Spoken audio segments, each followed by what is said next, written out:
चलो ध्यान दो, चलो स्टार्ट करते हैं। देखो तो ये हमारा सेकंड लेक्चर है। चैप्टर का नाम तो मालूम ही रहेगा तुमको।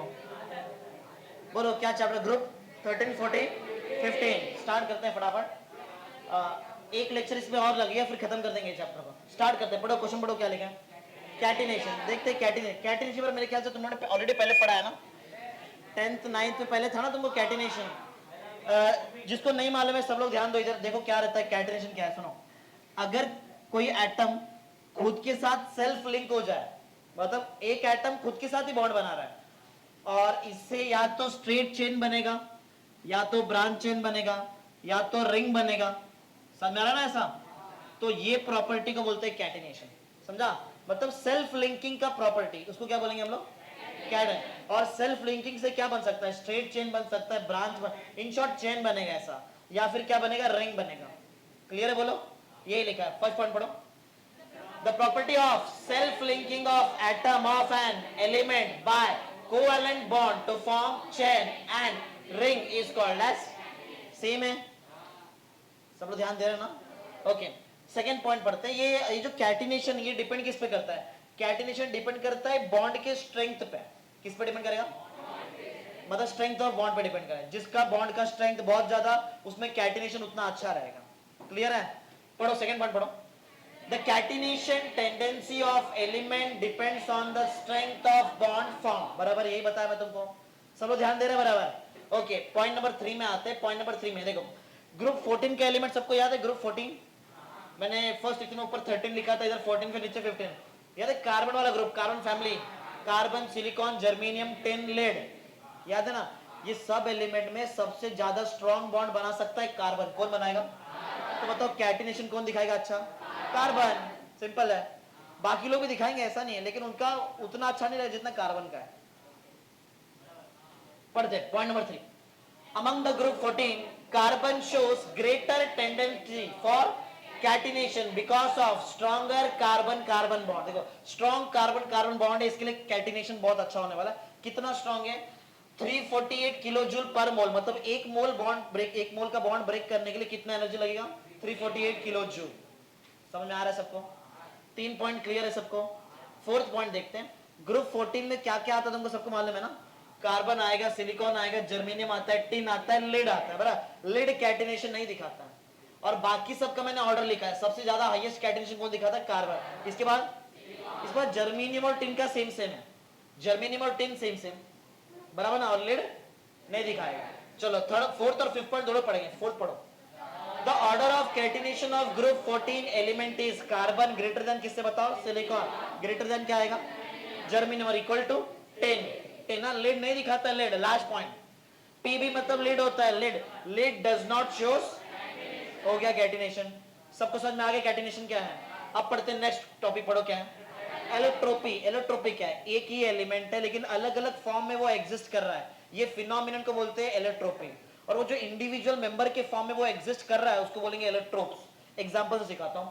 कार्बन, कार्बन का अलग अलग एलोट्रोपिक फॉर्म है। कार्बन डायमंड होता है, ग्राफाइट होता है, फुलरीन होता है, कार्बन नैनो ट्यूब्स होता है, ग्राफीन होता है। बराबर, अलग अलग रहता है। तो जो भी ये मैंने नाम बोला, डायमंड, डायमंड क्या है? ये एलोट्रोप है। बराबर, एलोट्रोप। बराबर। और ये जो फिनोमिनन जिससे एक मटेरियल अलग अलग फॉर्म में एग्जिस्ट होता है इसको बोलते हैं एलोट्रोपी। एलोट्रोपी मतलब फिनोमिनन है, और इंडिविजुअल मेंबर का नाम एलोट्रोप्स। समझ में आ गया? पढ़ते हैं, पढ़ो। हाँ पढ़ो। When solid exist in different crystalline form with different physical property, the phenomenon is called as allotropy। देखो एलोट्रोपी के पीछे मैंने phenomenon लिखा है इधर। phenomenon आगे, the individual crystalline form is called as allotropes। clear? सबको समझ में आया? एलोट्रोप मतलब इंडिविजुअल क्रिस्टलाइन फॉर्म या फिर इंडिविजुअल मेंबर, और लेकिन एलोट्रोपी तो एक फिनोमिनन है। समझ में आ रहा है? ओके, तो ये एक पॉइंट हमारा क्लियर है। एलोट्रोपी मतलब फिनोमिनन, एलोट्रोप मतलब इंडिविजुअल क्रिस्टलाइन फॉर्म या फिर मेंबर। क्लियर? डायमंड और ग्राफाइट किसका एलोट्रोपिक फॉर्म है? कार्बन का। कार्बन का कुछ और भी एलोट्रोपिक फॉर्म है, जैसे कि फुलरीन, फुलरीन हो गया, कार्बन नैनो ट्यूब्स हो गया, ग्राफीन हो गया। 5 है टोटल, 5 है। उसमें 3 तुमको आता है। बोलो क्या क्या तुमको 3 है? तुमको डायमंड आता है, ग्राफाइट आता है, फुलरीन। 2 नाम मैंने और बताया, मैंने बताया ग्राफीन और मैंने बताया कार्बन नैनो ट्यूब्स। बराबर है? तो डायमंड और ग्राफाइट किसका इलेक्ट्रोपिक फॉर्म है? जो तुमको मालूम है। कुछ और भी फॉर्म्स है, नीचे पढ़ो क्या है। Fullerene, graphite, carbon nano, graphene, carbon nano tubes are the other allotropic form of. Clear है? तो एक बार पढ़ लेते हैं, सेकंड और थर्ड पॉइंट दोनों साथ में पढ़ते। पढ़ो। Diamond and graphite are well known allotropes of carbon. Fullerene, graphene and carbon nano tubes are other allotropes of. समझ में आ रहा है तुमको इलेक्ट्रोप्स? एक लास्ट पॉइंट है, ग्रुप 13, 14, 15 में कौन कौन इलेक्ट्रोपिक फॉर्म दिखाता है वो देख लेते हैं। कुछ ही एलिमेंट हमारे पास, जैसे कि बोरॉन है और फिर बिस्मथ और सिलिकॉन, साथ में कार्बन तो है ही है अपने पास, कार्बन तो रहेगा ही। ये कुछ और एलिमेंट है जो इलेक्ट्रोप्स के फॉर्म में एग्जिस्ट होते हैं, मतलब इलेक्ट्रोपिक दिखाएंगे, इलेक्ट्रोप्स बनाएंगे। बोलो क्लियर है? समझा भी नहीं? टोटल 4 है अपने पास, एक तो अपने को पहले से याद है कार्बन, और ये अपन ने क्या क्या देखा? बोरॉन, बिस्मथ और सिलिकॉन। क्लियर है? बोलो सबको पॉइंट क्लियर एकदम? हाँ पढ़ो एक बार, लास्ट पॉइंट पढ़ लो, fourth point. Element such as boron, bismuth, silicon of group 13, 14, 15 exist allotropy. ये इलेक्ट्रोपी दिखाएगा। सब लोग ध्यान दे रहे, इधर ध्यान दे रहे ना? हाँ पॉइंट क्लियर बोलो यहां तक? इलेक्ट्रोपी क्लियर सबको? ये दोनों क्लियर हुआ तुमको? इलेक्ट्रोपी। डायमंड के बारे में पढ़ते हैं। डायमंड के बारे में सबको ऑलमोस्ट सब कुछ मालूम है सब तुमको। हाँ थोड़ा बहुत मैं बता देता हूं। डायमंड में कार्बन एटम का हाइब्रिडाइजेशन sp3 रहता है। क्या रहेगा? sp3। ये एक पॉइंट याद रखो। कार्बन, ये जो डायमंड है ये 3 डायमेंशनल सॉलिड है। कैसा सॉलिड है? और अंदर टेट्राहेड्रॉन्स रहते हैं बहुत सारे, ऐसा बराबर। 2 पॉइंट याद है। डायमंड में कार्बन का हाइब्रिडाइजेशन sp3, डायमंड का ज्योमेट्री 3 डायमेंशनल ज्योमेट्री रहता है, बराबर, उसको जाइंट ज्योमेट्री बोलते हैं। क्लियर बोलो? ये 2 पॉइंट हो गया। Diamond good conductor of electricity के बैड कंडक्टर है? बैड के ना, इसमें से इलेक्ट्रिसिटी फ्लो नहीं होता है डायमंड से। Diamond is a bad conductor of electricity. Clear है? याद रहेगा? अच्छा, डायमंड का इसका ये सबसे हार्डेस्ट मटेरियल है नेचर में, मतलब जो नेचुरली मिलता है उसमें सबसे हार्डेस्ट है ये। 3-4 पॉइंट हो गया अपना, याद है क्या तुमको? डायमंड में कार्बन का हाइब्रिडाइजेशन sp3 तुमको याद है। हाँ, इसका ज्योमेट्री क्या? 3 डायमेंशनल, ये भी तुमको याद है। गुड कंडक्टर क्या बैड कंडक्टर? बैड कंडक्टर भी अपने को मालूम है। नेचर में सबसे हार्डेस्ट मटेरियल है। इसका मेल्टिंग पॉइंट बहुत ज्यादा है, ऑलमोस्ट 3930 डिग्री सेल्सियस होता है। मतलब देखो लिखा है 3930 डिग्री सेल्सियस। बोलो याद रहेगा ये सब कुछ?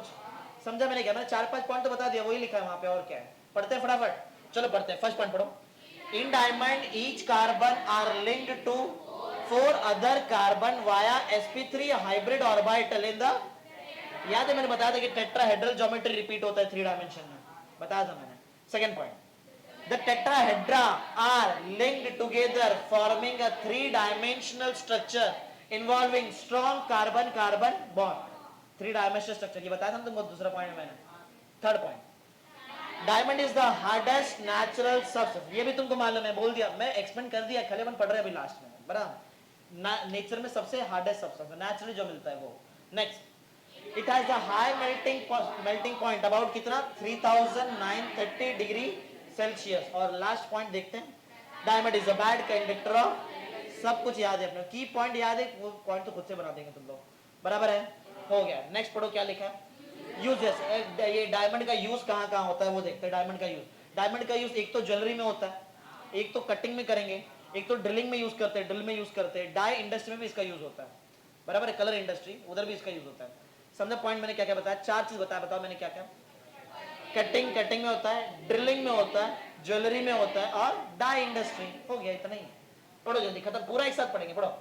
For cutting glass and drilling tools, drill करने के लिए बताया। Second, for making dies, die बनाने के लिए यूज किया जाता है।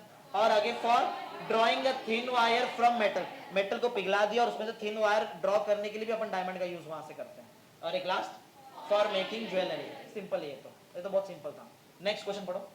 ग्राफाइट, ग्राफाइट के बारे में देखते हैं। ग्राफाइट में तुमको मालूम रहेगा कि ग्राफाइट का स्ट्रक्चर 3 डायमेंशनल होता है कि 2 डायमेंशनल? किसको मालूम है? 2 डायमेंशनल। ये 3 डायमेंशनल स्ट्रक्चर नहीं है। कैसे होता है? सब लोग का ध्यान इधर देखो, इधर देखो, बताता हूँ कैसा होता है स्ट्रक्चर। देखो, ये ऐसा कुछ रिंग फॉर्म, ऐसा कुछ रिंग फॉर्म में इसका स्ट्रक्चर होता है, समझा? ऐसा ऐसा ये एक लेयर है, ऐसे एक और लेयर होता है नीचे। हाँ ऐसे कुछ रहता है,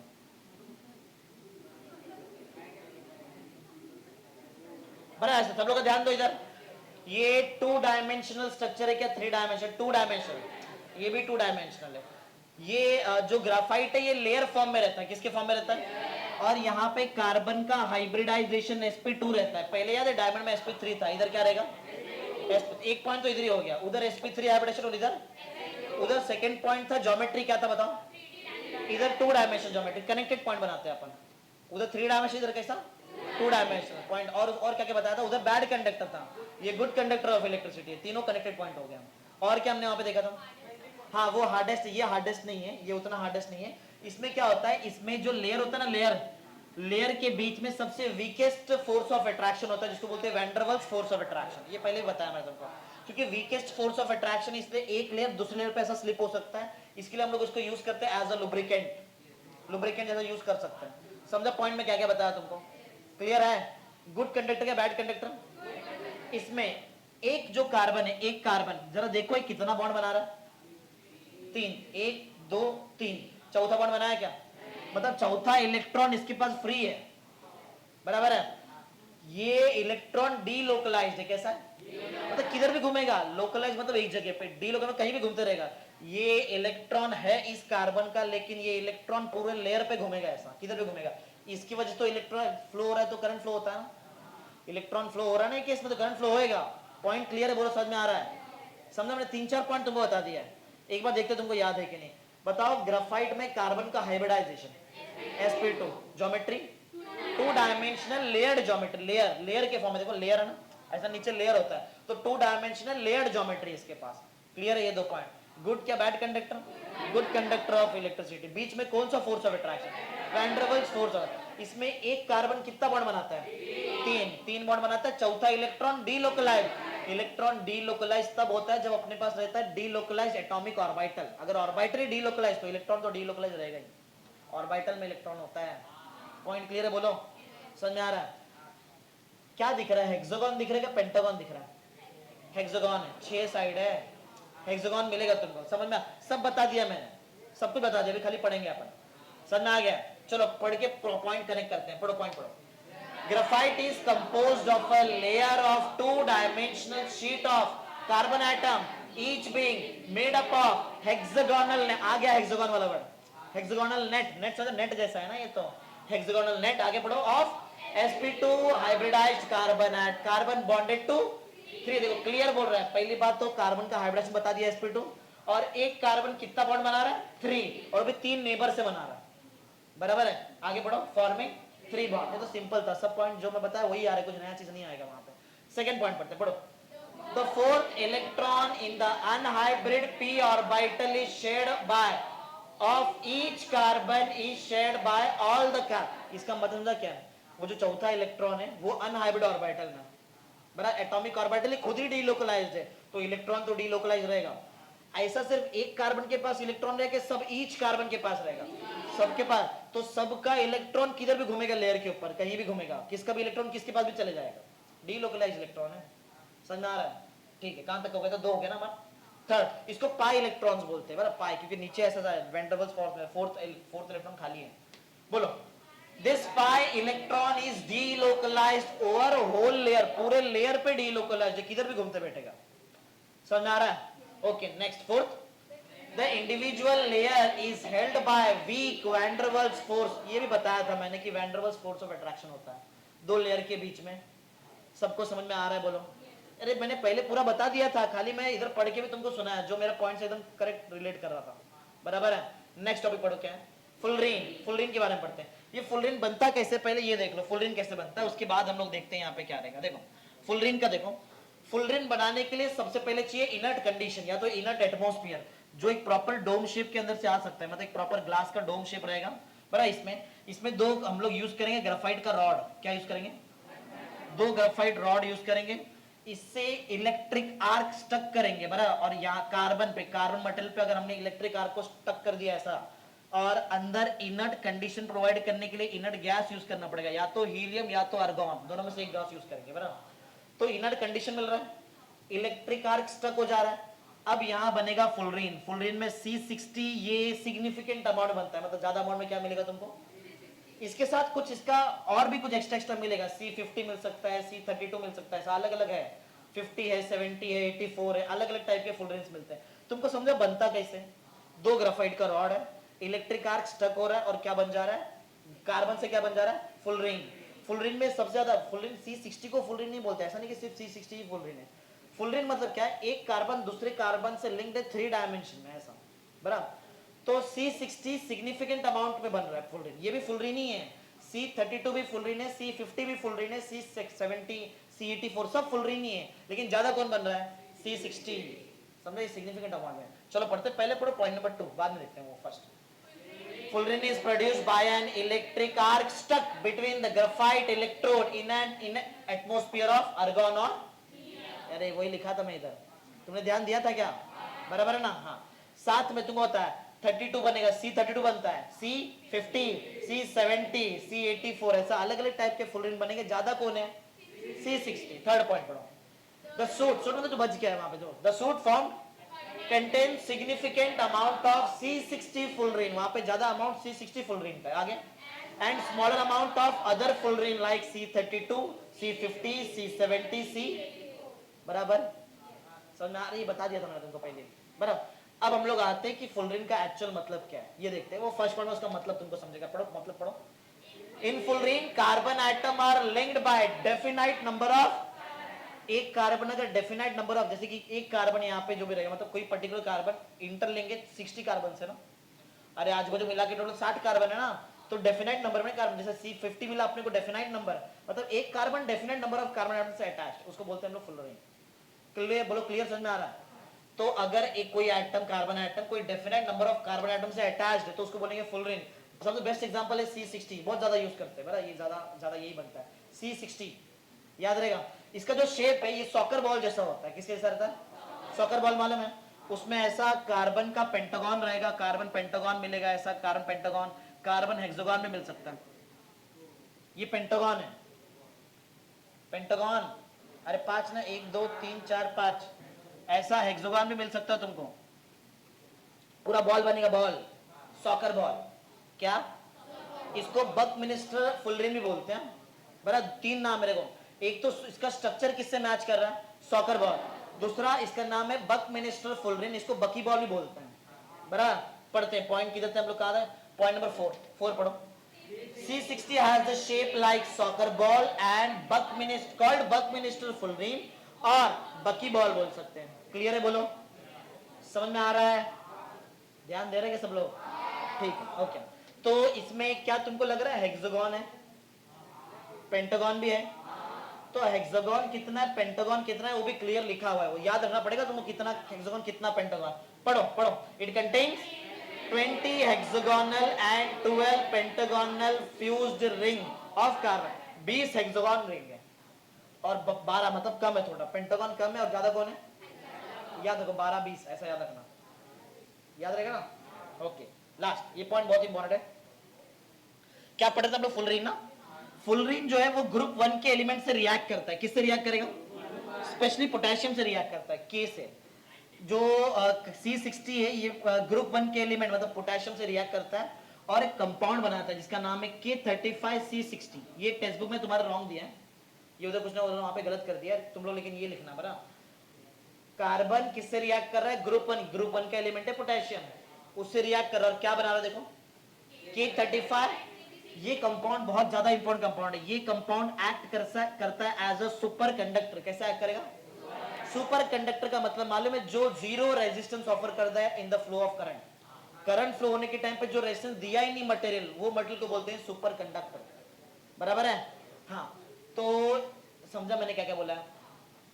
फुलरिन ग्रुप 1 के एलिमेंट से रिएक्ट करता है जैसे कि पोटेशियम, और क्या बनाएगा K35C60 which act as a superconductor below 18 kelvin, 18 kelvin के नीचे एक्ट करता है, लेकिन समझा 18 केल्विन के नीचे, 18 केल्विन के नीचे, बहुत लो टेम्परेचर, माइनस में जाएगा डिग्री सेल्सियस देखेगा। इसको माइनस करो 273.15 तुमको माइनस में मिलेगा, बराबर 200 के ऊपर ही मिलेगा। चलो पढ़ते, समझा मैंने क्या बोला, तुमको समझा सुपर कंडक्टर का मतलब क्या है। सुपर कंडक्टर इतना ज्यादा एप्लीकेशन है कि मतलब समझो जब भी हम लोग लैपटॉप वगैरह ओपन करते हैं, कोई एप्लीकेशन ओपन करते हैं तो पहले बूटिंग टाइम ले लेता है वहां पे वो, बराबर। उसमें वो सॉफ्टवेयर का प्रॉब्लम नहीं है, उसमें प्रॉब्लम उस हार्डवेयर का है कि वो उसके साथ कंपैटिबल नहीं है बराबर से, बराबर। लेकिन अगर हम लोग ने ये कंपाउंड ये यूज कर लिया K35C60, ये क्या करेगा, इसमें तो रेजिस्टेंस ही नहीं है, तो जैसे बटन दबाया, जैसे एप्लीकेशन पे क्लिक किया, वैसे ऑन द स्पॉट स्टार्ट, समझा।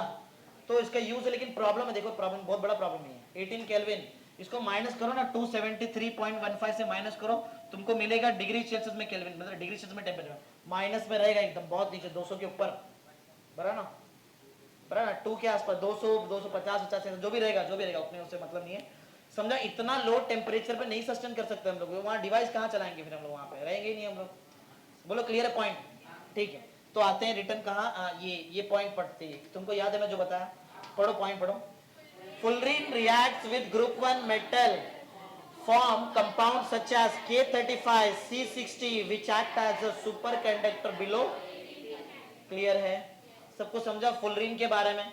स्ट्रक्चर कैसा था, सॉकर बॉल, और कुछ तो नाम दिया था, बकमिंस्टर फुलरीन या फिर बकी बॉल, बराबर ना। सुपर कंडक्टर वाला कंपाउंड बताओ क्या था, K35 C60, बराबर ना। अच्छा नेक्स्ट क्वेश्चन पढ़ो, क्या लिखा देखो, ग्राफीन। ग्राफीन क्या, देखो ये नाम ऑलमोस्ट रिलेट कर रहा है ग्राफाइट से ना। तुमको ग्राफाइट का लेयर्ड स्ट्रक्चर याद है क्या, जो मैंने यहां बनाया था। अगर वो लेयर्ड स्ट्रक्चर में बहुत सारा लेयर रहेगा ना, अगर उसमें मैं एक लेयर को आइसोलेट कर दूं, बाहर निकाल लो, तो उसको बोलेंगे ग्राफीन। समझा ग्राफीन क्या है, अरे ग्राफीन ग्राफाइट का ही पार्ट है, खाली मैंने ग्राफाइट का एक लेयर को आइसोलेट कर लिया है बस, तो क्या बन गया ग्राफीन। के पास सबसे बेस्ट इलेक्ट्रॉनिक प्रॉपर्टी है, बराबर, बहुत ज्यादा, अभी तो डेवलपमेंट स्टेज में, ज्यादा इसके बारे में अपने को मालूम नहीं है, बराबर। ये जो ग्राफीन पढ़ेंगे, जो कार्बन नैनो ट्यूब पढ़ेंगे, इसके बाद ज्यादा इंफॉर्मेशन हमारे पास नहीं है, बराबर। जो है थोड़ा बहुत उतना एक्सेप्ट करके आगे बढ़ेंगे, बराबर। करते स्टार्ट। मैंने 2 पॉइंट बताया, ग्राफीन बनता कैसे, आइसोलेट करना पड़ेगा किसको, ग्राफाइट के एक लेयर को आइसोलेट कर दिया, बन गया ग्राफीन। सबसे बेस्ट इलेक्ट्रॉनिक प्रॉपर्टी तुमको इसमें देखने मिलेगा, बराबर है। गुड कंडक्टर ऑफ इलेक्ट्रिसिटी तो रहेगा, क्योंकि ग्राफाइट खुद था, याद है ना, ग्राफाइट खुद गुड कंडक्टर ऑफ इलेक्ट्रिसिटी है ना, तो ये भी रहेगा। चलो पढ़ते, पढ़ो इसके बारे में, पढ़ो लिखा है पढ़ो। Isolated layer of graphite is called as graphene, इसको ग्राफीन बोलते हैं। Next point, graphene sheet is a two dimensional रहेगा, ग्राफाइट से बनाया तो 2 डायमेंशनल रहेगा ना, ग्राफाइट खुद 2 डायमेंशनल था, याद है क्या तुमको। Okay last, graphene has a unique electronic property, हो गया, तुमको मालूम था ये सब चीज, बता दिया था पहले, याद है ना। नेक्स्ट नेक्स्ट पढ़ो क्या लिखा, कार्बन नैनो ट्यूब, ये क्या है, ये बहुत सिंपल है, ग्राफीन याद है। ग्राफीन के लेयर को अगर मैंने सिलिंड्रिकल फॉर्म में ऐसा बना दिया, सिलेंडर के फॉर्म में लेयर रहता ना, लेयर ऐसा बेंड कर दिया, सिलेंडर बन जाएगा, इसको ही बोलते हैं कार्बन नैनो ट्यूब, समझा। मतलब ज्योमेट्री चेंज कर रहे हैं अपन, ग्राफीन को बेंड किया ना, जरूर अगर ग्राफीन को बेंड किया तो बताओ ये जो कार्बन नैनो ट्यूब है कितने लेयर का बनेगा, सिंगल लेयर क्या मल्टी लेयर, एक ही था ना, ग्राफीन मतलब एक ही था, आइसोलेट एक ही तो मैंने किया था, समझ में आ रहा है। तो ये केस में बोलो क्या होने वाला है, ये केस में अपना कार्बन नैनो ट्यूब किससे बनता है, एक्चुअल में ग्राफीन से, लेकिन ग्राफीन से बनाएंगे तो एक ही लेयर आएगा। अगर तो मैंने ग्राफाइट ले लिया, तो ग्राफाइट को ऐसा बेंड कर दिया तो मल्टी लेयर आ जाए शायद, मल्टी, अरे ग्राफाइट के अंदर मल्टी लेयर, तब बेंड किया तो भी मल्टी लेयर ही आएगा ना। तो एक्चुअली बोलेंगे कि अपन ये जो कार्बन नैनो ट्यूब्स ये किससे बनाते हैं, ग्राफीन से बनाएंगे, सॉरी ग्राफीन या ग्राफाइट सबसे बेस्ट रहेगा, ग्राफाइट ना, ग्राफाइट का ही पार्ट है ना ग्राफीन, ग्राफाइट मेन है, ग्राफाइट से बनाते हैं, किससे बनाएंगे, ग्राफाइट से बनाएंगे। और इसमें लेयर समझ में आया, सिंगल लेयर भी हो सकता है, जो सिंगल लेयर रहेगा उसको हम बोलेंगे SWNTS, single wall nano tubes, बराबर। और MWNTS भी हो सकता है, मल्टी वॉल नैनो ट्यूब्स, बराबर। इनका जो डायमीटर होता है, डायमीटर वो कुछ नैनोमीटर, 1 नैनोमीटर से कम भी हो सकता है और 10 नैनोमीटर से आगे भी जा सकता है, पढ़ेंगे अपन, इसमें मिलेगा, एक एक पॉइंट पढ़ते, इतना आगे नहीं पढ़ेंगे, पढ़ो। First point, carbon nano tubes are cylindrical in shape consisting of rolled up graphite sheet, graphite को रोल कर दो बन गया कार्बन नैनो ट्यूब, समझ में आ रहा है। आगे next nanotubes can be single wall हो सकता है, विद द डायमीटर SWNTS का शॉर्ट फॉर्म है, with the diameter of less than 1 nanometre से कम का डायमीटर हो सकता है, मैंने बताया। और मैंने ये भी बताया था कि 10 नैनोमीटर से आगे भी जा सकते हैं अपन, बराबर। साथ में मैं तुमको ना इसका लेंथ बता देता हूं अभी, इसका जो लेंथ है वो कुछ माइक्रोमीटर से लेके कुछ मिलीमीटर तक हो सकता है, याद रहेगा, नहीं समझा मैं क्या, मैं तुमको 4 परिणाम मैंने बताया, डायमीटर 1 नैनोमीटर से कम हो सकता है, मैंने ये बताया कि डायमीटर 10 नैनोमीटर से ज्यादा भी हो सकता है, मैंने इसका लेंथ भी बता दिया, कुछ माइक्रोमीटर से कुछ मिलीमीटर तक रहेगा, ऐसा मतलब माइक्रो और मिली के बीच में, समझ में आ गया, बोलो। चलो पढ़ते, किधर थे हम लोग, थर्ड पॉइंट, थर्ड था ना, सेकंड बाकी है, हाँ, और मल्टी वॉल वाला बाकी है, पढ़ लो, और multi wall nanotubes MWNTS with diameter reaching more than 10 nanometre, बताया था ना भी 10 नैनोमीटर से ज्यादा, लेंथ याद है, माइक्रो से मिली, पढ़ो third point, the length range from the several micrometer to milli, milli मतलब 10⁻³ होता है, माइक्रो मतलब होता है 10⁻�6, बराबर है। हाँ, तीनों पॉइंट क्लियर है क्या बोलो। इसका एक सबसे बेस्ट प्रॉपर्टी है, ये जो कार्बन नैनो ट्यूब है, ये अगर मैंने इसको बेंड कर दिया, ऐसा बेंड कर दिया और फिर छोड़ दिया तो स्प्रिंग जैसा रिटर्न अपने जगह पे आ जाएगा फिर से, ऐसा समझा रहे। इसका बेस्ट प्रॉपर्टी है कार्बन नैनो ट्यूब्स का, अगर इसको समझो एक टाइप ऐसा बेंड कर दिया और छोड़ दिया तो स्प्रिंग जैसे करते करते रिटर्न अपने ओरिजिनल पोजीशन पे आ जाएगा ऐसा। चलो पढ़ते हैं 4th point. They can be bend and when release they will spring back to the original shape. Bend करके छोड़ दिया तो रिटर्न अपने स्प्रिंग जैसा रिटर्न कहां पे आ जाएगा, ओरिजिनल शेप में आ जाएगा। सिंपल था ये तो पॉइंट, बराबर। आगे बढ़ते हैं, समझ में आ रहा है सबको। कार्बन नैनो ट्यूब एक ऐसा मटेरियल है इस दुनिया का जिसका स्ट्रेंथ टू वेट रेशियो सबसे ज्यादा इस दुनिया में। अभी तक जो मटेरियल मालूम है सबसे ज्यादा स्ट्रेंथ टू वेट रेशियो इसका ही ज्यादा है। क्या है स्ट्रेंथ टू वेट रेशियो, एक एग्जांपल बताता हूं, देखो समझो हम लोग ऐसा बोलते हैं कोई एक पर्सन है जिसका वेट है 100 kg, कितना है वेट, नीचे वेट है, उसका एज्यूम करते हैं कि जो स्ट्रेंथ है 100 है, स्ट्रेंथ कितना है, करो कितना आ गया 1 आया, स्ट्रेंथ टू वेट रेशियो कितना आया।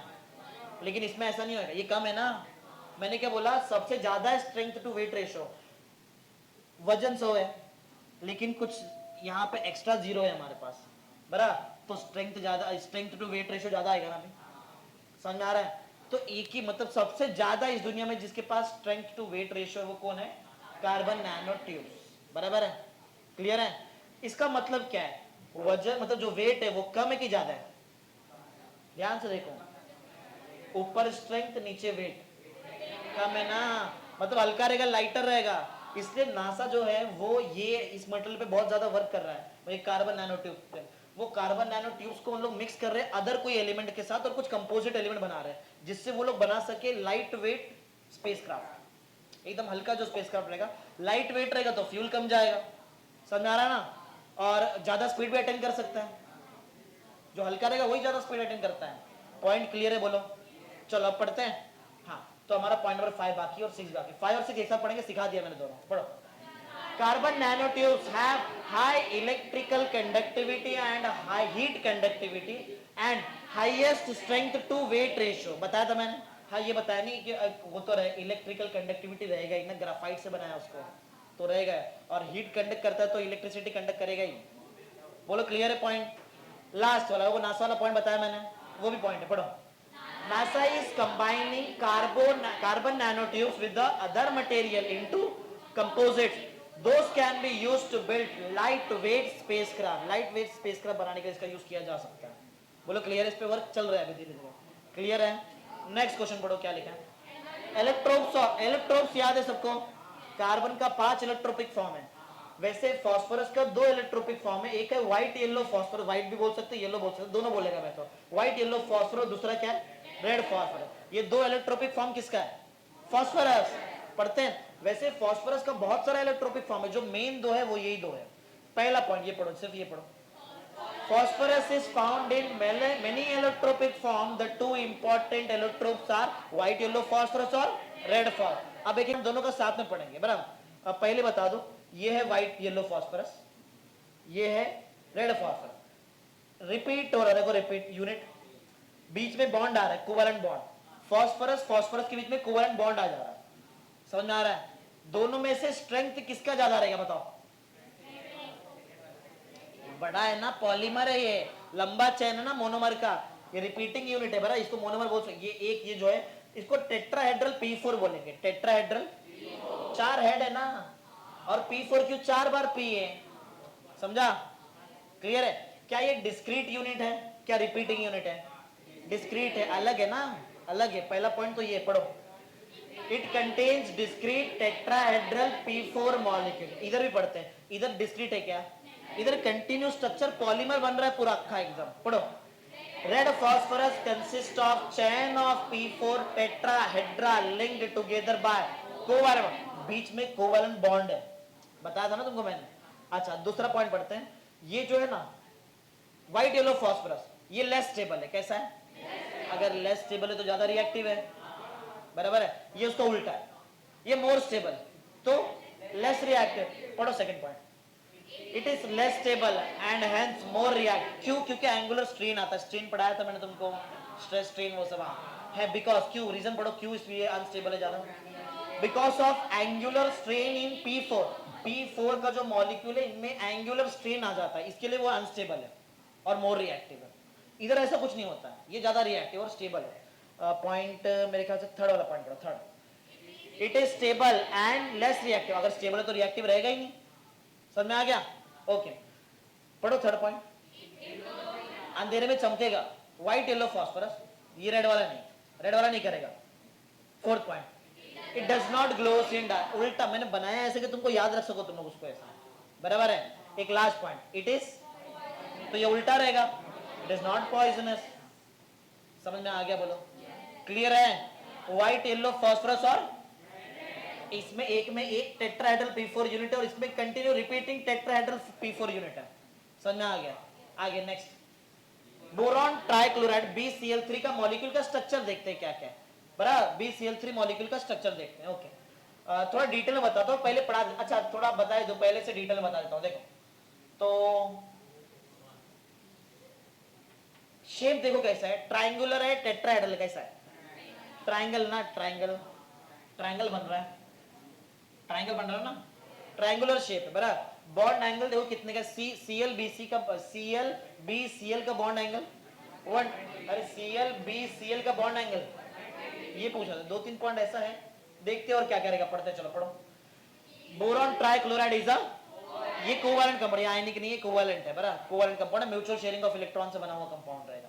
Second point, boron atom is sp3 hybridized having one vacant as unhybridized p orbital. p orbital इसके पास अनहाइब्रिडाइज्ड है, और कैसा है वो?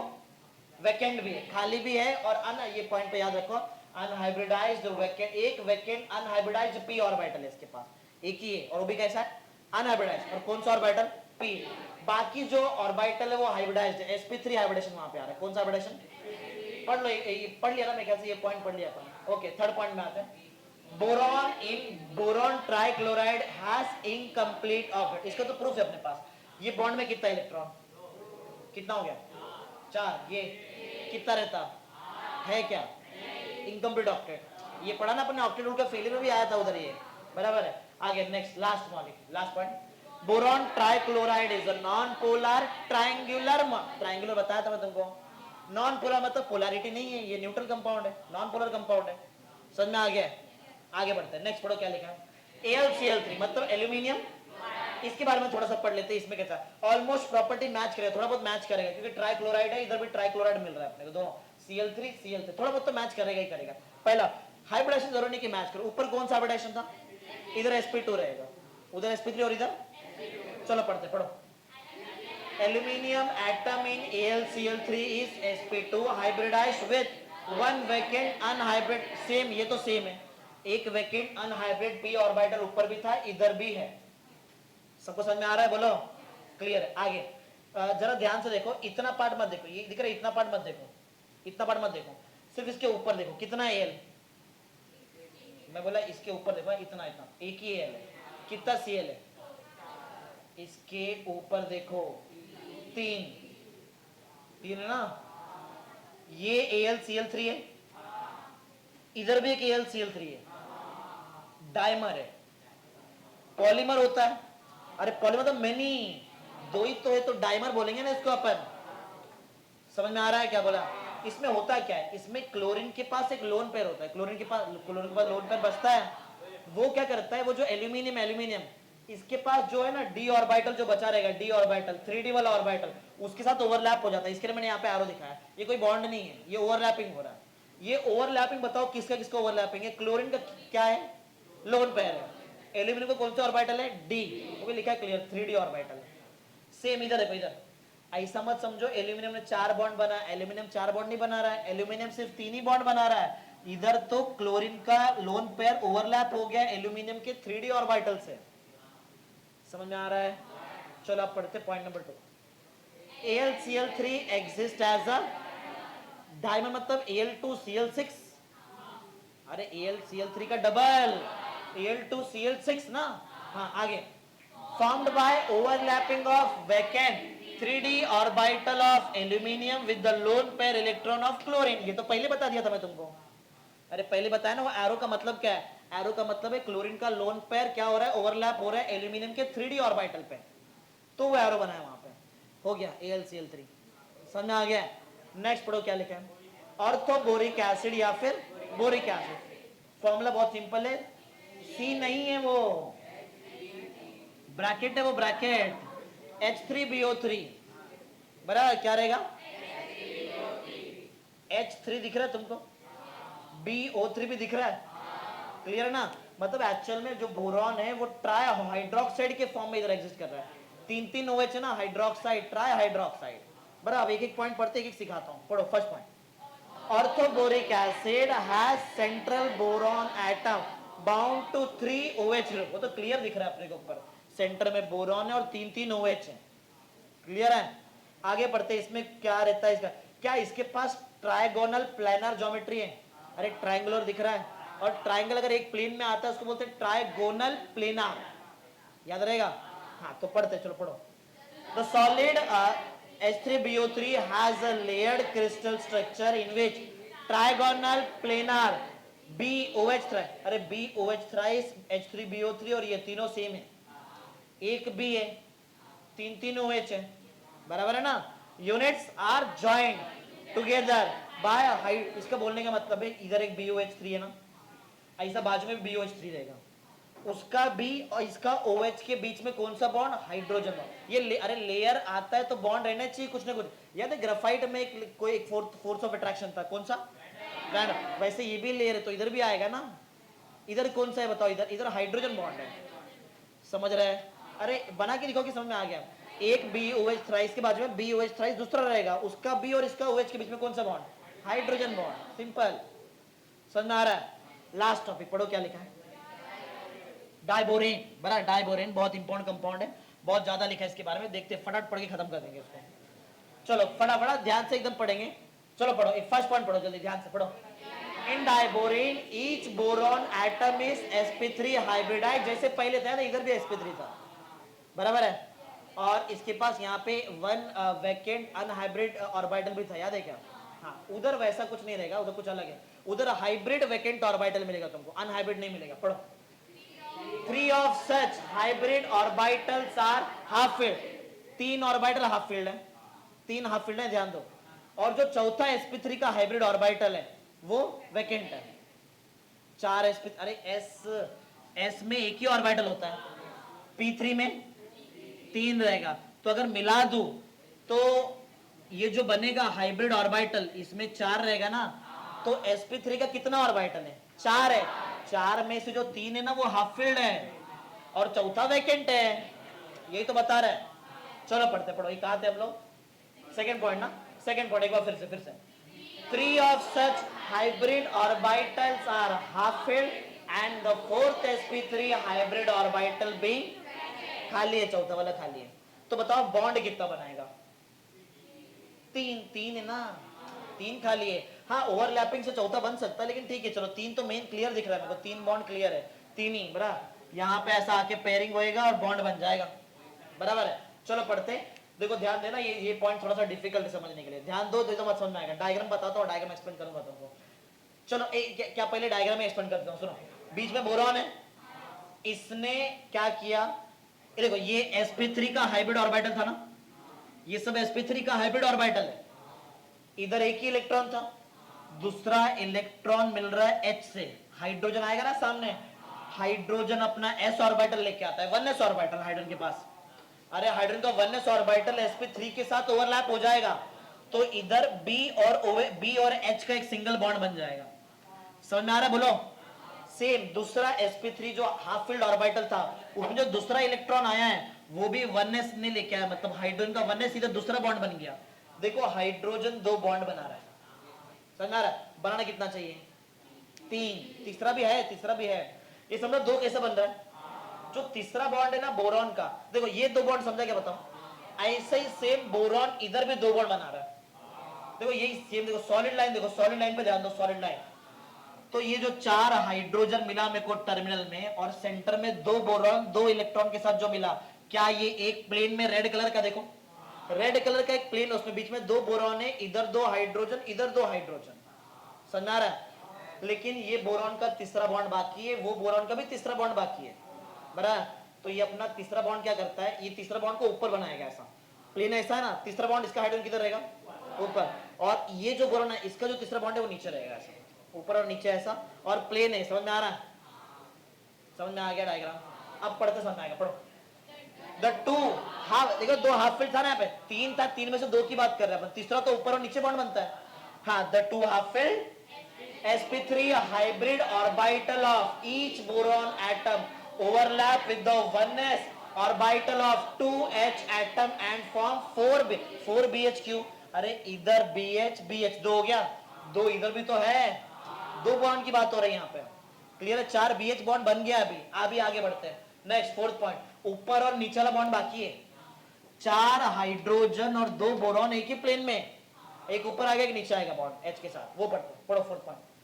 Hydrogen atom are located at the terminal, बराबर चेक करो क्या टर्मिनल पे है हाइड्रोजन एटम, एकदम एंड पे, बराबर है। आगे, this are two centre two electron bonds ना, देयर आर ना, अच्छा बिसाइड, ठीक है ना, बिसाइड देयर आर, पढ़ो आगे पढ़ो, उसमें क्या हुआ पढ़ो।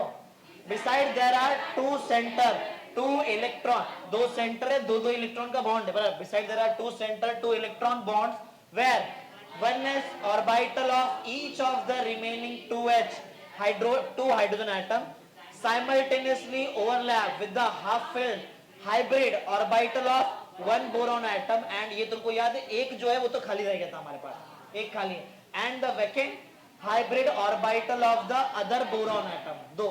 ध्यान दे रहे सब लोग, बोलो क्लियर है। एक लास्ट पॉइंट खत्म, यहाँ पे बताएंगे कि वो जो तीसरा बॉन्ड है, तुमको पहले बता दे, तीसरा बॉन्ड ऊपर आ रहा है, पहले बोरॉन का ऊपर आ रहा है, दूसरे बोरॉन का नीचे जा रहा है। लास्ट पॉइंट ध्यान से पढ़ना, पढ़ो। In diborane 2 boron atom 4 terminal hydrogen atom lie in, ये पहले बता दिया था तुमको कि एक ही प्लेन में लाई कर रहा है, अभी एक ऊपर एक नीचे बताना बाकी है, आगे पढ़ो। while the two bridging hydrogen atom lie symmetrically above and below the plane, हो गया, समझ में आ रहा है, बोलो पॉइंट क्या था, क्लियर है, समझ तुमको कैसा है। दो बोरॉन है यहाँ पे, दो बोरॉन और कितना हाइड्रोजन, 6, B2H6 डायबोरेन, बोलो क्लियर, पूरा समझ में आ गया जो पढ़ाया।